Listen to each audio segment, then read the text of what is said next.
അച്ഛാ, എന്താ വെച്ചാ തിരുസഭയുടെ കൽപ്പനകൾ എത്രയാ അച്ഛാ? ഇത് പഴയ വേദ ക്ലാസ് ആണെന്ന് വിചാരിച്ചോ? ഞാൻ അധ്യാപനാന്നുള്ള കാര്യമൊക്കെ മറന്നുപോയോ? അതെല്ലാം പഴയ കഥയല്ലേ.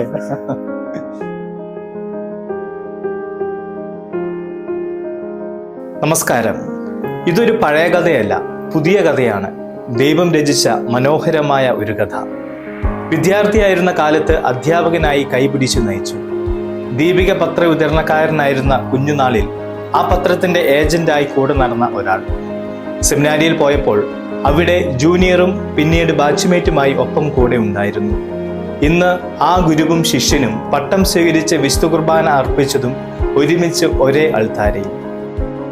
ജീവിതത്തിന്റെ നീണ്ട വഴികളിലൂടെ വളർന്ന ആ അപൂർവ സ്നേഹബന്ധത്തിന്റെ കഥയിലേക്ക് സ്വാഗതം.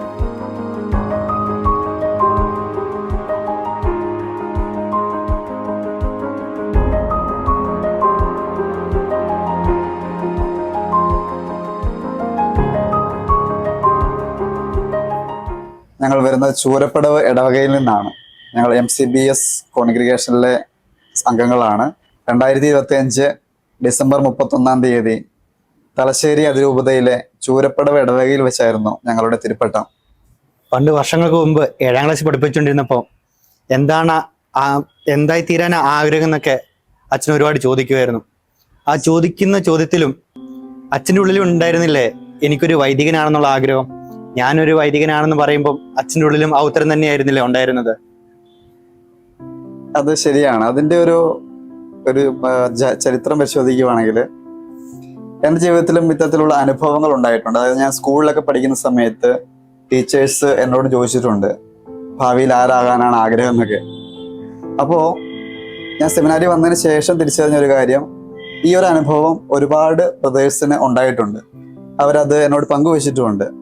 അപ്പം എനിക്കും സമാനമായിട്ടുള്ള ഈ ഒരു അനുഭവം ഉണ്ടായി. കാരണം ഒരു 6ലോ മറ്റോ പഠിക്കുന്ന സമയത്ത് ഒരു ടീച്ചർ എന്നോട് ചോദിക്കുകയാണ് ഭാവിയിൽ ആരാകാനാണ് ആഗ്രഹം എന്ന് വെച്ചു. അപ്പൊ അന്ന് പൗരോഹിത്യത്തെക്കുറിച്ചോ അതിന്റെ പ്രാധാന്യത്തെക്കുറിച്ചോ മഹത്വത്തെക്കുറിച്ചോ ഒന്നും അറിയത്തില്ല, എങ്കിലും ആഗ്രഹമുണ്ട് ഉള്ളില്. അങ്ങനെ ടീച്ചറിനോട് ഞാൻ അന്ന് പറഞ്ഞത് ഇപ്പോൾ ഓർക്കുകയാണ്, എനിക്കും ഒരു വൈദികനാകാൻ, ഒരു പുരോഹിതനാകാൻ, ഒരു അച്ഛനാകാൻ ആഗ്രഹമുണ്ട് എന്ന് ഞാൻ ടീച്ചറിനോട് മറുപടി പറഞ്ഞായിരുന്നു. പക്ഷെ ഇപ്പൊ എന്നെ അത്ഭുതപ്പെടുന്ന കാര്യം അതല്ല. അതായത് 6ാം ക്ലാസ്സിൽ പഠിക്കുന്ന സമയത്ത് എൻ്റെ ജീവിതത്തിൽ മറ്റൊരുപാട് സംഭവങ്ങൾ നടന്നിട്ടുണ്ടാവാം. പക്ഷെ ഇപ്പോഴും ഞാൻ ഓർത്തിരിക്കുന്ന ആ ഒരു കാര്യം, അതൊരു ചിത്രകാരൻ വരച്ചു വെച്ച പോലെ ഒരു വീഡിയോ പോലെ എൻ്റെ മനസ്സിൽ പതിഞ്ഞിരിക്കുന്ന ഒരു കാര്യം ഇത് മാത്രമാണ്. അപ്പോൾ വർഷങ്ങൾക്ക് ഇപ്പുറവും ഞാൻ ആ ഒരു കാര്യം ഓർത്തിരിക്കണമെങ്കിൽ അതിൽ ദൈവത്തിന്റെ ഒരു പദ്ധതി ഉണ്ട് എന്ന് ഞാൻ വിശ്വസിക്കുകയാണ്. കാരണം 6ാം ക്ലാസ്സിലെ മറ്റു സംഭവങ്ങളെല്ലാം മറന്ന് ഈ ഒരു കാര്യം മാത്രം എൻ്റെ മനസ്സിൽ പതിഞ്ഞു കിടക്കണമെങ്കിൽ അതിൽ ദൈവത്തിന്റെ ഒരു പദ്ധതി ഉണ്ട് എന്ന് ഞാൻ വിശ്വസിക്കുകയാണ്. പിന്നീട് അച്ഛൻ ചോദിച്ചു ആ ഒരു ആഗ്രഹം ഉണ്ടായിരുന്നോ, ഞങ്ങളോടൊക്കെ ചോദിക്കുമ്പോൾ ഉണ്ടായിരുന്നോ എന്ന് ചോദിച്ചു. ഞാൻ വർഷങ്ങൾക്ക് ശേഷം, അതായത് 6ൽ പഠിക്കുമ്പോഴാണ് ടീച്ചർ ചോദിച്ചത്. ആ ഒരു ആഗ്രഹമൊക്കെ ഉണ്ടായിരുന്നു. പക്ഷെ ഒരു 8, 9, 10 ക്ലാസ്സുകളിലേക്കൊക്കെ എത്തിയപ്പോൾ നമ്മുടെ ചിന്തകൾ മാറാൻ തുടങ്ങി. അതായത് ആഗ്രഹം ഉള്ളിൽ കിടപ്പുണ്ട് എങ്കിലും കുടുംബത്തിന്റെ കാര്യങ്ങൾ നോക്കണം. അതായത് വീട്ടിൽ ഒറ്റപുത്രനാണ്. അപ്പോൾ ബാക്കിയുള്ള കാര്യങ്ങൾ, കുടുംബത്തിൽ എന്തെങ്കിലും ഒരു വരുമാനം കിട്ടുന്ന, ജോലി കിട്ടുന്ന സാധ്യതയുള്ള കോഴ്സൊക്കെ പഠിച്ച് അങ്ങനെ മുമ്പോട്ട് പോകണമെന്നായിരുന്നു ആഗ്രഹം. അങ്ങനെയാണ് +1, +2 ശേഷം ഒരു ജോലി സാധ്യതയുള്ള കോഴ്സ് തിരഞ്ഞെടുത്ത് അത് പഠിച്ച്, അതൊരു കമ്പ്യൂട്ടർ മേഖലയിലുമായിട്ട് ബന്ധപ്പെട്ട designing, graphic designing, multimedia animation ഒക്കെ ആയിട്ട് ബന്ധപ്പെട്ട കോഴ്സായിരുന്നു. അങ്ങനെ ആ കോഴ്സിൽ ചേർന്ന് അത് പഠിച്ചു. പക്ഷേ അതിനുശേഷം ആ പഠിച്ചതിൻ്റെ അടിസ്ഥാനത്തിൽ ഒരു ജോലി കിട്ടി അതിൽ വർക്ക് ചെയ്യാൻ തുടങ്ങി. എങ്കിലും നമ്മുടെ ഉള്ളിൽ ആ ഒരു ആഗ്രഹം കിടപ്പുണ്ട്, ഒരു വിത്ത് എവിടെ കിടപ്പുണ്ട്. അതുകൊണ്ട് തന്നെ ഇപ്പം എവിടെ ജോലി ചെയ്തു കഴിഞ്ഞാലും നമുക്കൊരു സാറ്റിസ്ഫാക്ഷൻ കിട്ടാത്ത ഒരു അവസ്ഥയാണ്. എവിടെ ചെന്ന് കഴിഞ്ഞാലും ഇതല്ല, ഇതിനപ്പുറത്ത് മറ്റെന്തോ എൻ്റെ ജീവിതത്തിലേക്ക് വരാനുണ്ട് എന്നൊരു ചിന്ത. അതുകൊണ്ട് തന്നെ ഒരു സ്ഥലത്ത് ജോലി ചെയ്ത് അവിടുന്ന് മതിയാക്കി അടുത്ത സ്ഥലത്തേക്ക് പോവുകയാണ്. അപ്പൊ എവിടെ ചെന്ന് കഴിഞ്ഞാലും നമുക്കൊരു സാറ്റിസ്ഫാക്ഷൻ കിട്ടുന്നില്ല. അപ്പൊ ഈശോ ഉള്ളിൽ നിന്ന് പറയുന്നുണ്ട്, ഇതൊന്നും അല്ല, ഇതിനേക്കാൾ അപ്പുറത്തേക്ക് നിനക്കെന്തോ വരുന്നുണ്ട്, ഞാൻ കരുതി വെച്ചിട്ടുണ്ട് എന്നൊരു ചിന്ത മനസ്സിൻ്റെ ഉള്ളിൽ കിടപ്പുണ്ട്. അപ്പോഴൊക്കെ ഞാൻ ചിന്തിക്കുന്ന ഒരുപക്ഷെ ഈ ജോലിനെക്കാട്ടിലും വലിയ ഒരു ഉയർന്ന ജോലി ഒരുപക്ഷെ ഈശോ തരുമായിരിക്കാം, അതുകൊണ്ടായിരിക്കും അങ്ങനെ പറയുന്നത് എന്നൊരു ചിന്തയാണ് മനസ്സിലുണ്ടായിരുന്നത്. അങ്ങനെയാണ് എൻ്റെ ജീവിതത്തെ ഞാൻ മുമ്പോട്ട് കൊണ്ടുപോയി. അപ്പോൾ അതുകൊണ്ട് തന്നെ ഒരു 5-6 സ്ഥലങ്ങളിൽ ഞാൻ മാറി ജോലി ചെയ്തിട്ടുണ്ട്. എവിടെയും ഒരു സാറ്റിസ്ഫാക്ഷൻ കിട്ടാത്ത ഒരു അവസ്ഥയായിരുന്നു. പിന്നീട് ഞാൻ അങ്ങനെ അധികാരോടും പങ്കുവെച്ചിട്ടില്ലാത്ത ഒരു കാര്യം, ഈശോ എൻ്റെ മനസ്സിൽ പറയുന്നത്, അതായത് പറഞ്ഞായിട്ട് എനിക്ക് തോന്നിയൊരു കാര്യം, ഒരു പ്രായത്തിൽ എത്തുമ്പോൾ നിനക്ക് ഞാനൊരു കാര്യം പ്രത്യേകമായിട്ടൊരു സമ്മാനമായിട്ട് തരും എന്നൊരു ചിന്ത എൻ്റെ മനസ്സിൽ ഉണ്ടായിരുന്നു. പൗരോഹിത്യമായിരുന്നു എന്ന് ഞാൻ ഇന്ന് മനസ്സിലാക്കുന്നു. അന്ന് എനിക്ക് അറിയത്തില്ലായിരുന്നു. പക്ഷെ ഇന്ന് ഇവിടെ നിന്ന് തിരിച്ചു ചിന്തിക്കുമ്പോൾ ആ ഒരു സമ്മാനമാണ് ഈശോ എനിക്ക് വേണ്ടി കരുതി വെച്ചത് എന്ന് ഞാൻ വിശ്വസിക്കുക. ഞാനിങ്ങനെ സെമിനാരിയിൽ പോകണോ വേണ്ടയോ എന്നുള്ള ഒരു തീരുമാനം എനിക്ക് ഉറപ്പിച്ചെടുക്കാൻ കഴിയാത്ത ഒരു അവസരത്തിൽ ഞാൻ ആ ഒരു നിയോഗം വെച്ച് പ്രാർത്ഥിക്കാൻ വേണ്ടിയിട്ട് തീരുമാനിച്ചു. ഞാനെൻ്റെ വീട്ടിൽ വന്ന് മുറിയിൽ കയറി കതകടച്ച് മുട്ടിമേ നിന്ന് ഈശോയോട് പ്രാർത്ഥിച്ചു. ഈശോയെ, നീ എന്നെ വിളിക്കുന്നുണ്ടെങ്കിൽ എനിക്ക് വെളിപ്പെടുത്തി തരണം, എന്താണ് ഞാൻ തീരുമാനം എടുക്കേണ്ടതെന്നൊക്കെ ഈശോയോട് മുട്ടിപ്പായിട്ട് പ്രാർത്ഥിക്കാൻ വേണ്ടി തുടങ്ങി. എനിക്ക് തോന്നിയ വലിയൊരു അത്ഭുതമായിട്ട് എൻ്റെ ജീവിതത്തിൽ എനിക്ക് അനുഭവപ്പെട്ട ഒരു കാര്യം, പ്രാർത്ഥന കഴിഞ്ഞു, ഞാൻ എഴുന്നേറ്റു. ഞാൻ എൻ്റെ ഒരു അലമാരയുണ്ട് അവിടെ, അത് തുറന്നു. ആ ഒരു ഷെൽഫ് തുറന്ന് ചുമ്മാ വെറുതെ ഒരു കാർഡ് എടുത്തു. എൻ്റെ കയ്യിൽ ഒരു കാർഡ് തടഞ്ഞു. അതെപ്പോഴാണ് അവിടെ വന്നതെന്നോ ഞാൻ എപ്പോഴാണ് അത് കൊണ്ടുവച്ചതെന്നോ ഒന്നും എനിക്കറിയത്തില്ല. ഞാനത് എടുത്ത് വായിച്ചു നോക്കുന്നത് ഒരു MSFSന്റെ ഒരു ഇൻവിറ്റേഷൻ കാർഡാണ്, ചെറിയൊരു കാർഡാണ്. അതിൽ എഴുതി വെച്ചിരിക്കുകയാണ്, ഈശോ നിന്നെ വിളിക്കുന്നു. അതിന്റെ മുകളിൽ ഈശോയുടെ ഒരു രൂപവും ഒരു ചിത്രവും ഉണ്ടായിരുന്നു. അപ്പൊ അത് കണ്ടപ്പോൾ എനിക്ക് തോന്നി, ഈശോ തീർച്ചയായിട്ടും എന്നെ വിളിക്കുന്നുണ്ടെന്നുള്ളൊരു ഉറപ്പ്, ഒരു ബോധ്യം എനിക്ക് കിട്ടിയത് അന്നേരമാണ്. അതിനുശേഷം വീണ്ടും ഞാൻ ഈ ഒരു നിയോഗം വെച്ച് പ്രാർത്ഥിക്കാൻ തുടങ്ങി. ഈശോയെ, എന്നെ വിളിക്കുന്നുണ്ടെങ്കിൽ എനിക്ക് വെളിപ്പെടുത്തി തരണമേ എന്ന് പറഞ്ഞ് പ്രാർത്ഥിച്ച് വചനഭാഗം തുറക്കുമ്പോൾ എനിക്ക് കിട്ടുന്ന വചനഭാഗം, നിങ്ങൾ ലോകമെങ്ങും പോയി എല്ലാ സൃഷ്ടികളെയും സുവിശേഷം അറിയിക്കുക എന്നുള്ള വചനഭാഗങ്ങളൊക്കെയാണ് എനിക്ക് കിട്ടുന്നത്. അന്നതൊക്കെ ഞാൻ എഴുതി വെച്ചിട്ടുണ്ടായിരുന്നു. അതിനുശേഷം ഒരു കുറച്ച് ദിവസങ്ങൾക്ക് ശേഷം വീണ്ടും എൻ്റെ മനസ്സിൽ പോണോ വേണ്ടയോ എന്നുള്ള സംശയങ്ങളൊക്കെ തുടങ്ങി, അസ്വസ്ഥകളായി. ഞാൻ വീണ്ടും പ്രാർത്ഥിച്ച് വീണ്ടും വചനം തുറന്നപ്പോൾ എനിക്ക് കിട്ടിയൊരു വചനം, കലപ്പയിൽ കൈവച്ചിട്ട് പിന്തിരിഞ്ഞ് നോക്കരുത് എന്നുള്ളതാണ്. അപ്പൊ എന്റെ തീരുമാനത്തെ ഉറപ്പിക്കാൻ വേണ്ടി ടീച്ചർ എന്നോട് ആവശ്യപ്പെടുന്നതായിട്ട് എനിക്ക് തോന്നി. അങ്ങനെ പല വഴികളിലൂടെ ദൈവം പ്രവർത്തിക്കുകയാണ്. അപ്പൊ അതൊക്കെ വളരെ ഒരു ഭയങ്കരമായിട്ടുള്ള അനുഭവമായിട്ട് അല്ലെങ്കിൽ അത്ഭുതമായിട്ട് എനിക്ക് ഇപ്പൊ തോന്നുകയാണ്. അപ്പൊ ഇതെല്ലാമാണ് എന്നെ ഒരു ഇതിലേക്ക് ആ തീരുമാനം എടുക്കാനും ഉറപ്പിച്ച് നിർത്താനൊക്കെ സഹായിച്ചത് എന്ന് ഞാൻ വിശ്വസിക്കുന്നു. അച്ഛൻ എന്നോട് ചോദിച്ചല്ലോ, ഞാൻ അങ്ങനെ ഒന്ന് ചോദിച്ച സമയത്ത് എൻ്റെ മനസ്സിൽ അങ്ങനെ ഒരു ആഗ്രഹം ഉണ്ടായിരുന്നോ എന്ന്. ഞാൻ അന്ന് ക്ലാസ് എടുത്തുകൊണ്ടിരിക്കുന്ന സമയത്ത്, ഒരു അധ്യാപകനായിട്ട് ബിജോച്ചനെ പഠിപ്പിച്ചുകൊണ്ടിരിക്കുന്ന സമയത്ത് അച്ഛന്റെ മനസ്സിൽ അങ്ങനെ എന്തെങ്കിലും ഒരു ആഗ്രഹം, ഞാൻ പറഞ്ഞതിന് ശേഷം വൈദികനാകാൻ വേണ്ടിയുള്ള ഒരു ആഗ്രഹമോ, കാരണം ക്ലാസ്സിൽ ഒരുപാട് കുട്ടികളുണ്ടായിരുന്നു, എല്ലാവരോടും ഞാൻ ചോദിക്കുമായിരുന്നു. അപ്പോൾ ആ അടിസ്ഥാനത്തിൽ അതിന്റെ ആ സമയത്ത് ആ ഒരു ആഗ്രഹം അച്ഛന്റെ മനസ്സിലും ഉണ്ടായിരുന്നോ ആ സമയത്ത്?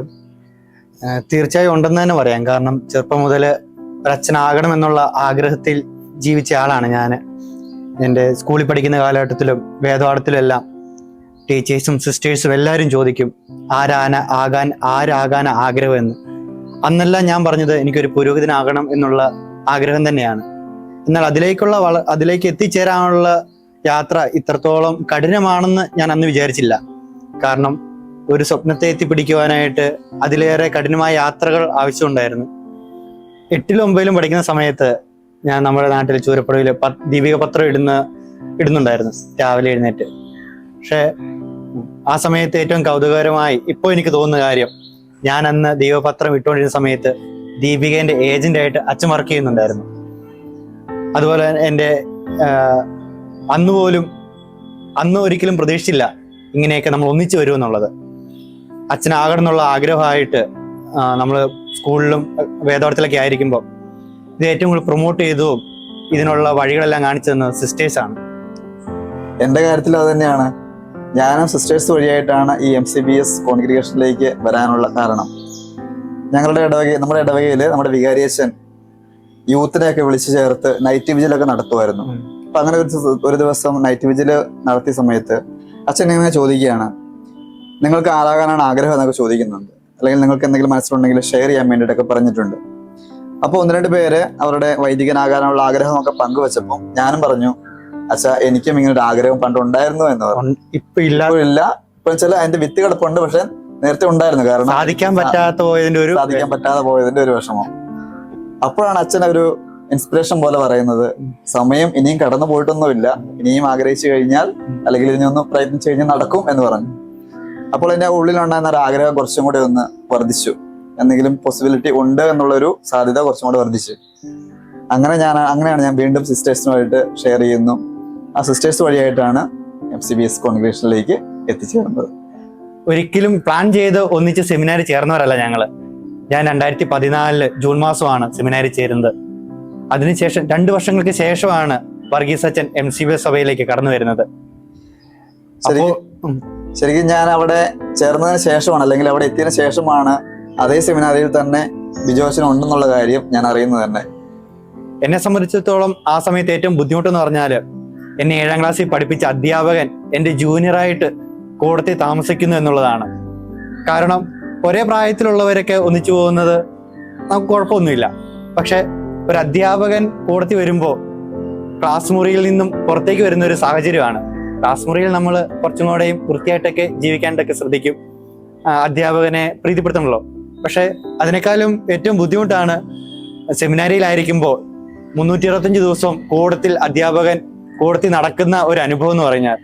പക്ഷെ എന്നെ സംബന്ധിച്ചിടത്തോളം അത് വലിയൊരു അനുഗ്രഹമായിട്ടാണ് മാറിയത്. കാരണം അച്ഛന്റെ സാന്നിധ്യവും അച്ഛനെ കണ്ടു വളരുവാനുള്ള ഒരു അവസരമായിട്ടാണ് എനിക്കത് തോന്നിയത്. ഞാൻ സെമിനാരിയിൽ ചേരുന്ന സമയത്ത് എന്നെക്കാട്ടിൽ ഒത്തിരി പ്രായം കുറഞ്ഞവരുടെ കൂടെയായിരുന്നു അവിടെ ഉണ്ടായിരുന്നത്. കാരണം 10ാം ക്ലാസ് കഴിഞ്ഞ ഉടനെ സെമിനാരിയിൽ വരുന്നവരുടെ കൂടെയാണ് ഞാൻ ഇത്രയും പ്രായത്തിന് ശേഷം അവിടെ ചേരുമ്പോൾ അവരുടെ കൂടെയാണ്. പക്ഷെ എനിക്ക് ഒരിക്കലും ഒരു ഫീല് ചെയ്തിട്ടില്ല. അതായത് ഞാൻ കുറെ പ്രായം കൂടിയ ആളാണെന്നോ അല്ലെങ്കിൽ എൻ്റെ കുറെ അനുജന്മാരെ കുറെ പ്രായം കുറഞ്ഞവരാണെന്നുള്ളൊരു ഫീലിംഗ് എനിക്ക് അവിടെ ഉണ്ടായിട്ടില്ല. എൻ്റെ ഒരേ തരത്തിൽ തന്നെ അവരെ കൂടെ കാണാൻ വേണ്ടിയിട്ട് എനിക്ക് സാധിച്ചു എന്നുള്ളത് ഇപ്പൊ അതിനെക്കുറിച്ച് ചിന്തിക്കുമ്പോൾ ഒത്തിരി സന്തോഷം തോന്നുന്ന ഒരു കാര്യമാണ്. ശരിക്കും ബിജോച്ചൻ ജോയിൻ ചെയ്തതിന് ശേഷം 2 വർഷങ്ങൾക്ക് ശേഷമാണ് ഞാൻ സെമിനാരിയിൽ ചേരുന്നത് എങ്കിലും എനിക്ക് ഡിഗ്രി കഴിഞ്ഞതിന് ശേഷമാണ് ഞാൻ സെമിനാരിയിൽ ചേരുന്നത്. അതുകൊണ്ട് തന്നെ ഫിലോസഫി കാലത്ത് എനിക്ക് 2 വർഷം കുറഞ്ഞു കിട്ടി. ആദ്യത്തെ 3 പരിയാരത്തും മൈനസ് സെമിനാരിയിലെ ആ 3 വർഷത്തില് 1 വർഷം കുറഞ്ഞു കിട്ടി. അതുപോലെ ഫിലോസഫി കാലഘട്ടത്തിലെ 3 വർഷത്തിൽ 1 വർഷം കുറഞ്ഞു കിട്ടി. അങ്ങനെ 2 വർഷം കുറഞ്ഞതുകൊണ്ട് ഞാൻ ബിജോച്ചന്റെ ബാച്ചിലേക്ക് കയറി വരികയാണ് ചെയ്തത്. അങ്ങനെയാണ് ഞങ്ങൾ ഒരു ബാച്ചിലേക്ക് ആവുന്നത്. ഫിലോസഫിയിലാണ് അച്ഛൻ ഞങ്ങളുടെ കൂടെ വരുന്നതെങ്കിലും ഞങ്ങൾ ബാച്ചിലുള്ളവർക്ക് അച്ഛനൊരു സീനിയർ ആണെന്നോ അല്ലെങ്കിൽ ആ ഒരു വ്യത്യാസം ഞങ്ങൾക്ക് ഒരിക്കലും ഫീൽ ചെയ്തില്ല. ഞങ്ങളുടെ കൂട്ടത്തിൽ നടക്കുന്ന ഞങ്ങളുടെ അതേ വൈബുള്ള ഒരു അച്ഛനായിട്ടാണ് ഞങ്ങൾക്ക് അന്നും തോന്നിയിരിക്കുന്നത്. അതുകൊണ്ടാണ് ഞങ്ങൾ വാത്സല്യത്തോടെയും സ്നേഹത്തോടെയും ചാച്ച എന്നൊക്കെ വിളിച്ച് ഞങ്ങൾ കൂടെ കൊണ്ടുപോകായിരുന്നു. ഞങ്ങളുടെ മുമ്പിൽ നിന്നുകൊണ്ട് ഞങ്ങളെ നയിക്കുന്ന ആ ഒരു ചേട്ടൻ എന്ന പോലെ കൂടത്തിൽ നടക്കുന്ന ഒരു വൈബുള്ള ഒരു ചാച്ചനായിരുന്നു ഞങ്ങൾക്കുണ്ടായിരുന്നത്. പട്ടത്തിന്റെ ഇൻവിറ്റേഷനായിട്ട് എൻ്റെ ഒരു സഹപാഠിയുടെ അടുത്ത് പോകുമ്പോൾ ആള് പറയാണ്, അതൊന്നും സാരമില്ല, എന്നെ ഗുരു ഓൾറെഡി വിളിച്ചിട്ടുണ്ട്, അധ്യാപകൻ ഓൾറെഡി വിളിച്ചിട്ടുണ്ടെന്ന് പറയാം.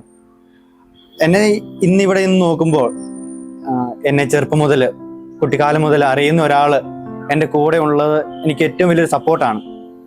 വർഷങ്ങളോളം കൂടെ ഉള്ള ആള്, അതായത് കുട്ടിക്കാലം മുതൽ ചെറുപ്പം മുതൽ ഞാൻ എങ്ങനെ ജീവിച്ചു, എങ്ങനെ വളർന്നു എന്നുള്ള എല്ലാം അറിയുന്ന ഒരാള് എന്നെ സപ്പോർട്ട് ചെയ്ത് കൂടെ ഉള്ളത് എനിക്കെന്നും ഒരു ബലം തന്നെയാണ്. മുമ്പോട്ടുള്ള ജീവിതത്തിലും അച്ഛൻ്റെ സപ്പോർട്ടും അച്ഛൻ്റെ ശിക്ഷണവും ഒരു ഗുരു സ്നേഹവും പൈതൃകവും ഗുരുവിന്റെ സാന്നിധ്യവും എപ്പോഴും എനിക്കൊരു സപ്പോർട്ട് തന്നെയാണ്. എന്നെ സംബന്ധിച്ചിടത്തോളം ഞാനും അച്ഛനെ പഠിപ്പിച്ചിട്ടുണ്ടെങ്കിലും എനിക്കിപ്പോൾ തോന്നുന്നത് ആ ഒരു അധ്യാപക ശിഷ്യ ബന്ധത്തെക്കാൾ ഉപരിയായിട്ട് 2 വൈദികർ തമ്മിലുള്ള ആ ഒരു ബന്ധം അതാണ് കൂടുതൽ ബലവത്തുള്ളത് എന്നാണ് എനിക്കിപ്പോൾ തോന്നുന്നത്. ശരിക്കും പറഞ്ഞാൽ ഞാൻ നേരത്തെ സൂചിപ്പിച്ച ആ ഒരു സാറ്റിസ്ഫാക്ഷൻ കിട്ടാത്ത അവസ്ഥയുണ്ടല്ലോ, മറ്റു പല സ്ഥലങ്ങളിലും ജോലി ചെയ്തിരുന്നു എന്നൊക്കെ ഞാൻ പറഞ്ഞിരുന്നു. അപ്പോൾ അവിടെ നിന്ന് സാറ്റിസ്ഫാക്ഷൻ കിട്ടാത്തൊരവസ്ഥ. പക്ഷെ ഇപ്പോൾ എൻ്റെ ഹൃദയത്തിൽ ഞാൻ അനുഭവിക്കുന്ന ഒരു ആത്മീയമായിട്ടുള്ള സന്തോഷമുണ്ട്, ഒരു സംതൃപ്തിയുണ്ട്. ശരിക്കും ഇപ്പോഴാണ് എനിക്ക് മനസ്സിലാകുന്നത് ഈശോ ഇതിലേക്കായിരുന്നു എന്നെ കൊണ്ടുവന്നിരുന്നത് എന്നുള്ളതാണ്. കാരണം എവിടെയും ഒരു സാറ്റിസ്ഫാക്ഷൻ കിട്ടാതെ ആദ്യത്തെ ഒരു വിശുദ്ധ ബലി അർപ്പിച്ചപ്പോൾ നമുക്കുണ്ടായ ഒരു അനുഭവമുണ്ട്, ഒരു ആത്മീയമായിട്ടുള്ള അനുഭവം, സാറ്റിസ്ഫാക്ഷൻ. ശരിക്കും അതിലേക്ക് ഈശോ എന്നെ കൊണ്ടുചെന്ന് എത്തിക്കുകയായിരുന്നു എന്ന് ഞാൻ വിശ്വസിക്കുക. എല്ലാത്തിൻ്റെയും ആത്മീയമായിട്ടുള്ള ആ ഒരു നിറവ് കിട്ടുന്നത് ഇവിടെയാണ്. ഇവിടെ എൻ്റെ മനസ്സിപ്പോൾ ശാന്തമാണ്.